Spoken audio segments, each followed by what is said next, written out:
ನಿನಗಾಗಿ ಭಾಗ 117.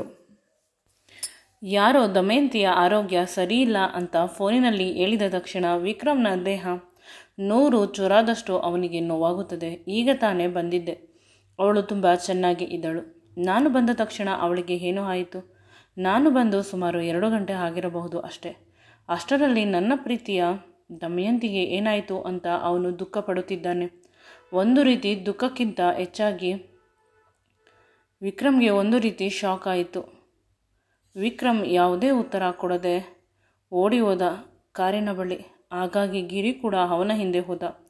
ಎಲ್ಲರಿಗೂ ಒಂದು ಹೊಸ ರೀತಿಯ ಅನುಭವ, ಭಯ. ಆಫೀಸ್ನಲ್ಲಿ ಇದ್ದಷ್ಟು ಸ್ಟಾಫ್ಗಳಿಗೆ ಏನಾಯಿತು, ಬಾಸ್ಗೆ ಈ ರೀತಿ ಓಡಿ ಹೋಗುತ್ತಿದ್ದಾರೆ ಅಂತ. ಏಕೆಂದರೆ ಪ್ರಾಜೆಕ್ಟ್ ವರ್ಕ್ ಸಂಬಂಧವಾಗಿ ಕೆಲವು ಸ್ಟಾಫ್ಗಳು ಬಂದಿದ್ದರು.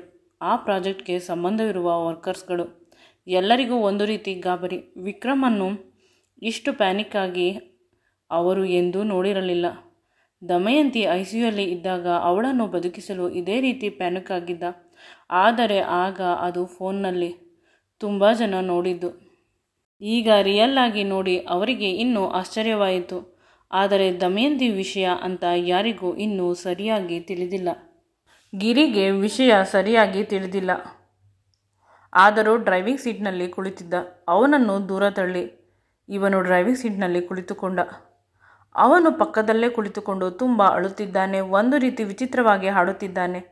ಇವನಿಗೆ ಎಲ್ಲಿ ಹೋಗಬೇಕು ಅಂತ ತಿಳಿಯುತ್ತಿಲ್ಲ. ಆದರೂ ಕೂಡ ಕಾರನ್ನು ಸ್ಟಾರ್ಟ್ ಮಾಡಿದ್ದ. ನಂತರ ಏನಾಯಿತು ಅಂತ ನಿಧಾನವಾಗಿ ಕೇಳಿದಾಗಲೇ ಅವನು ನನ್ನ ದಮಯಂತಿ ಅಂತ ಏನೋ ಹೇಳಲು ಬಾಯಿ ತೆಗೆದಾಗ ಇವನಿಗೆ ಅರ್ಥವಾಯಿತು. ಆಸ್ಪತ್ರೆಯಲ್ಲಿ ಇದ್ದಳು ದಮಯಂತಿ. ಅವಳಿಗೆ ಏನಾದರೂ ಹೆಚ್ಚು ಕಡಿಮೆ ಆಗಿರಬಹುದು. ಇಲ್ಲವಾದರೆ ಇವನು ಎಂದೂ ಕೂಡ ಈ ರೀತಿ ಅಳುತ್ತಿರಲಿಲ್ಲ. ಕೇವಲ ತನ್ನ ಪ್ರೀತಿಯ ಹೆಂಡತಿಯ ವಿಷಯದಲ್ಲಿ ತೊಂದರೆ ಆದರೆ ಮಾತ್ರ ಇವನು ಯೋಚಿಸುವುದು ಅನ್ನುವ ವಿಷಯ ಗಿರಿಗೆ ತಿಳಿಯಿತು. ಮರು ಮಾತನಾಡದೆ ಆಸ್ಪತ್ರೆಗೆ ಕರೆದುಕೊಂಡು ಹೋದ. 10 ನಿಮಿಷದಲ್ಲಿ. ವಿಕ್ರಮ್ ಆಗಿದ್ದರೆ ಇನ್ನೂ ತುಂಬ ಹೊತ್ತು ನಿಧಾನವಾಗಿ ಡ್ರೈವ್ ಮಾಡುತ್ತಿದ್ದ. ಅವನಿಗೆ ನೋವಿನಿಂದ ಡ್ರೈವನ್ನು ಕೂಡ ಸರಿಯಾಗಿ ಮಾಡಲು ಆಗುತ್ತಿರಲಿಲ್ಲ. ಅವನು ಕಾರಿನಲ್ಲಿ ಕುಳಿತುಕೊಂಡ ತಕ್ಷಣ ಯಾವಾಗ ಆಸ್ಪತ್ರೆಗೆ ಹೋಗುತ್ತೇನೋ ಅಂತ ತುಂಬ ಕಾತುರತೆಯಿಂದ ಕಾಯುತ್ತಿದ್ದ. ನಂತರ ಅವನು ಆಸ್ಪತ್ರೆಯ ಬಳಿ ಕಾರನ್ನು ಗಿರಿ ನಿಲ್ಲಿಸಿದಾಗ ವಿಕ್ರಮ್ ಬಹಳ ಬೇಗ ಕಾರಿಂದ ಇಳಿದ. ಬಹಳ ಬೇಗ ಆಸ್ಪತ್ರೆ ಒಳಗಡೆ ಓಡಿ ಹೋಗುತ್ತಿದ್ದಾನೆ. ರಿಸೆಪ್ಷನಲ್ಲಿ ಕೇಳುವ ವಿಧಾನ ಕೂಡ ಇಲ್ಲ. ನಂತರ ದೂರದಿಂದ ನೋಡಿದ. ಆದರೆ ಅವನಿಗೆ ದಮಯಂತಿ ಮೊದಲಿನಷ್ಟು ಸೀರಿಯಸ್ ಆಗಿ ಇರಲಿಲ್ಲ. ತುಂಬ ಕಾಮನ್ ಆಗಿದ್ದಾಳೆ. ಅವಳಿಗೆ ಪ್ರಜ್ಞೆ ಬಂದಿದೆ. ಫೋನಿನಲ್ಲಿ ಹೇಳಿದವರು ಅವಳಿಗೆ ತುಂಬ ಸೀರಿಯಸ್ ಆಗಿದೆ ಅಂತ ಹೇಳಿದ್ದರು. ಅದಕ್ಕೆ ಅವನು ಪ್ಯಾನಿಕ್ ಆಗಿದ್ದ. ಆದರೆ ಈಗ ಅವಳನ್ನು ನೋಡಿದಾಗ ಇನ್ನೂ ಅವಳಿಗೆ ಆ ರೀತಿಯ ಯಾವುದೇ ಸಮಸ್ಯೆ ಇಲ್ಲ, ಸೀರಿಯಸ್ ಇಲ್ಲ. ಆದರೂ ನನ್ನ ದಮಯಂತಿ ICUಯಲ್ಲಿ ಏಕೆ ಇದ್ದಾಳೆ ಅಂತ ಯೋಚಿಸತೊಡಗಿದ. ವಿಕ್ರಮ್ ಸ್ವಲ್ಪ ಸಮಾಧಾನವಾದ.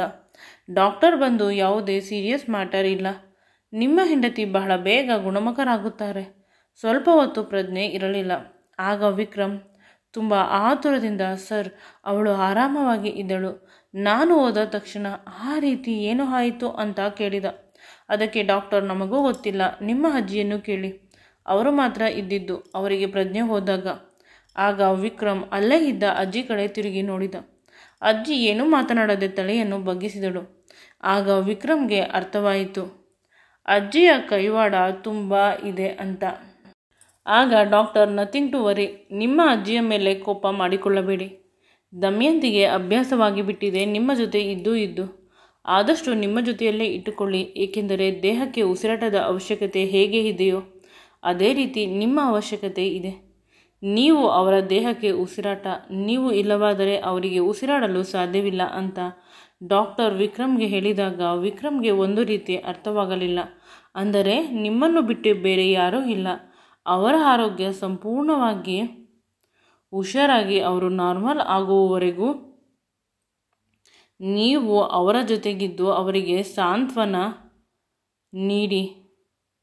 ಆಗ ವಿಕ್ರಮ್, ಸರ್, ನನ್ನದು ಬ್ಯುಸಿ ಶೆಡ್ಯೂಲ್, ಏನು ಮಾಡಲಿ ಅಂತ ಹೇಳಿದ. ನೀವು ಕರೆದುಕೊಂಡು ಹೊರಟು ಹೋಗಿ ಆಫೀಸ್ಗೂ ಕೂಡ. ಅಲ್ಲಿ ನಿಮ್ಮ ಸಪ್ರೇಟ್ ರೂಮ್ ಇರುತ್ತದೆ ಅಲ್ಲವೇ, ಅಲ್ಲಿ ಅವರು ರೆಸ್ಟ್ ಮಾಡುತ್ತಾರೆ.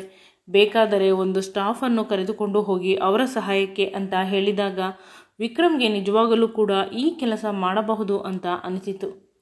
ನನ್ನ ಕೆಲಸಕ್ಕೂ ಕೂಡ ಡಿಸ್ಟರ್ಬ್ ಆಗುವುದಿಲ್ಲ, ದಮಯಂತಿ ನನ್ನ ಜೊತೆಯಲ್ಲೇ ಇದ್ದಾಳೆ ಅನ್ನುವ ವಿಷಯದಿಂದ ನೆಮ್ಮದಿ ಸಿಗುತ್ತದೆ.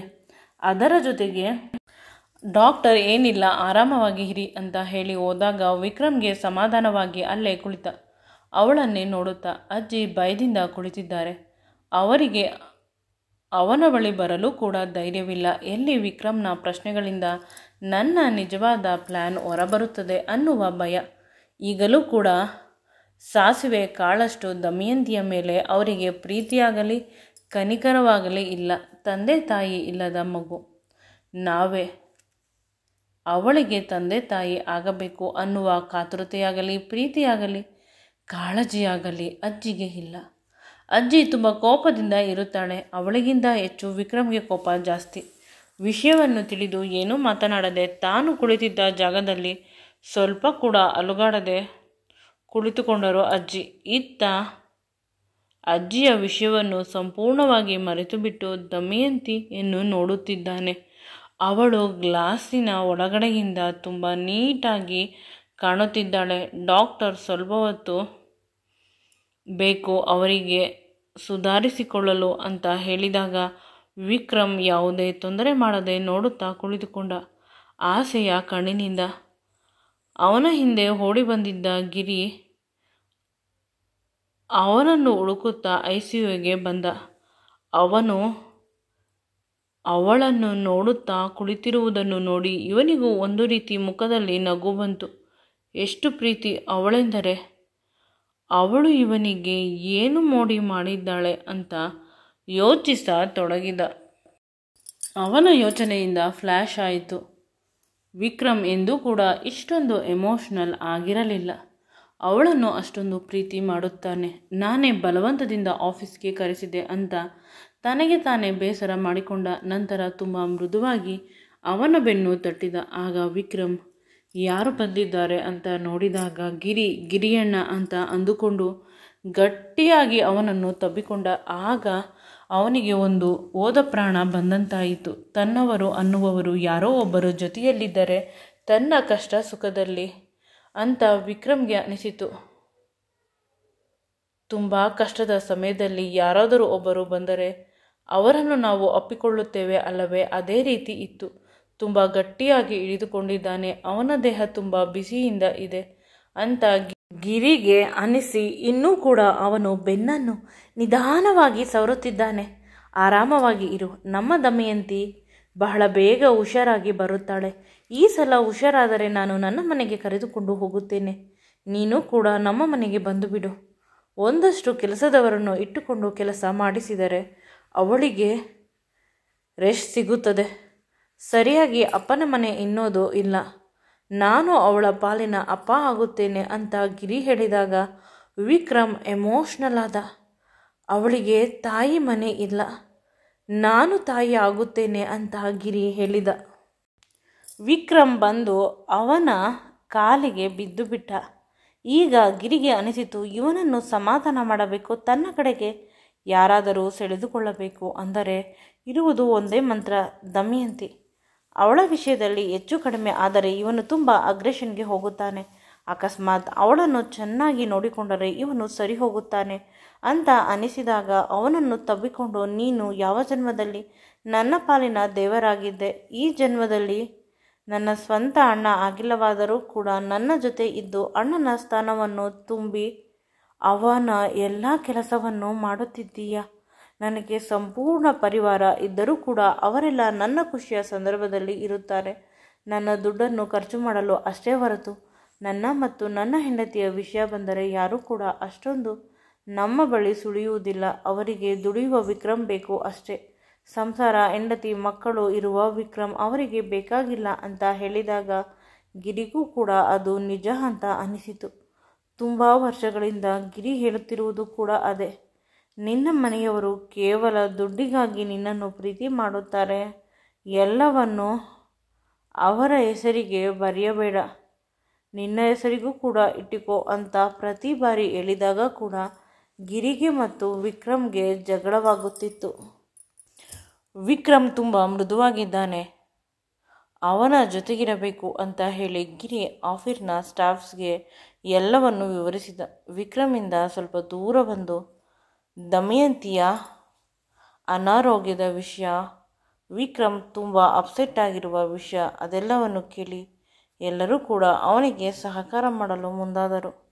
ಆಫೀಸ್ನ ಪ್ರತಿ ಕೆಲಸವನ್ನು ನಾವು ಅಟೆಂಡ್ ಮಾಡುತ್ತೇವೆ ಅಂತ ಹೇಳಿದಾಗ ಗಿರಿ, ನಾನು ಬರುತ್ತೇನೆ, ನೀವು ಆರಾಮವಾಗಿ ಇರಬೇಕು, ಪ್ರಾಜೆಕ್ಟನ್ನು ನಿರಂತರವಾಗಿ ಸ್ಟಡಿ ಮಾಡಿ ಅಂತ ಹೇಳಿ ಅವನು ತನ್ನ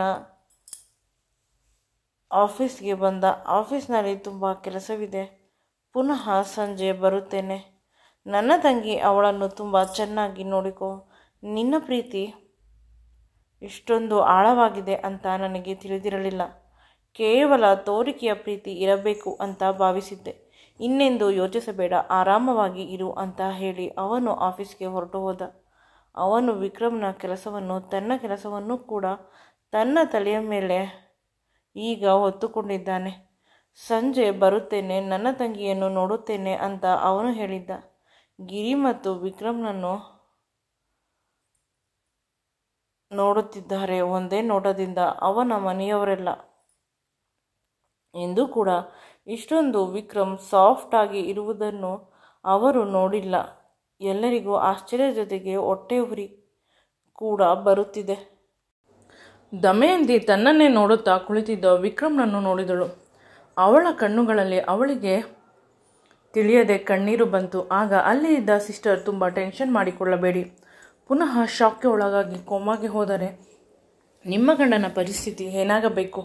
ಅವರು ನೀವು ಹೋದ ಸಮಯದಿಂದಲೂ ತುಂಬ ವಿಚಿತ್ರವಾಗಿ ಆಡುತ್ತಿದ್ದಾರೆ ಅಂತ ಅಲ್ಲಿ ಇದ್ದ ಸಿಸ್ಟರ್ ನಿಧಾನವಾಗಿ ಬಿಡಿಸಿ ಹೇಳಿದರು. ಆಗ ದಮಯಂತಿ ಅವರ ಪರ್ಮಿಷನನ್ನು ಕೂಡ ತೆಗೆದುಕೊಳ್ಳದೆ ಆ ಐಸಿಯುಯಿಂದ ಹೊರಗೆ ಬಂದು ವಿಕ್ರಮ್ನನ್ನು ಗಟ್ಟಿಯಾಗಿ ತಬ್ಬಿಕೊಂಡು ಅಳತೊಡಗಿದಳು. ಅವನ ಎದೆ ಬಡಿತ ಸಡನ್ ಆಗಿ ಜಾಸ್ತಿ ಆಯಿತು. ಇದುವರೆಗೂ ಗ್ಲಾಸ್ನಲ್ಲಿ ನೋಡುತ್ತಿದ್ದ ಯಾವುದೋ ಬೇರೆ ಪೇಷಂಟ್ ಬಂತು ಅಂತ ಅವರ ಕಡೆ ನೋಡಿದ. ವಿಕ್ರಮ್ನನ್ನು ದಮಯಂತಿ ಗಟ್ಟಿಯಾಗಿ ತಬ್ಬಿಕೊಂಡಳು. ಅದನ್ನು ನೋಡಿ ಅವನಿಗೆ ಆಶ್ಚರ್ಯದ ಜೊತೆಗೆ ಖುಷಿ ಕೂಡ ಆಯಿತು. ಅವನು ಕೂಡ ಅವಳನ್ನು ಗಟ್ಟಿಯಾಗಿ ತಬ್ಬಿಕೊಂಡ. ತುಂಬ ಸಮಯ ಇಬ್ಬರು ಪರಸ್ಪರ ಒಬ್ಬರನ್ನೊಬ್ಬರು ಗಟ್ಟಿಯಾಗಿ ಹಿಡಿದುಕೊಂಡಿದ್ದರು. ಅದೇ ರೀತಿ ಇತ್ತ ದಮಯಂತಿ ಕೂಡ ವಿಕ್ರಮ್ನನ್ನು ಗಟ್ಟಿಯಾಗಿ ತಬ್ಬಿಕೊಂಡಿದ್ದಾಳೆ. ನಾನು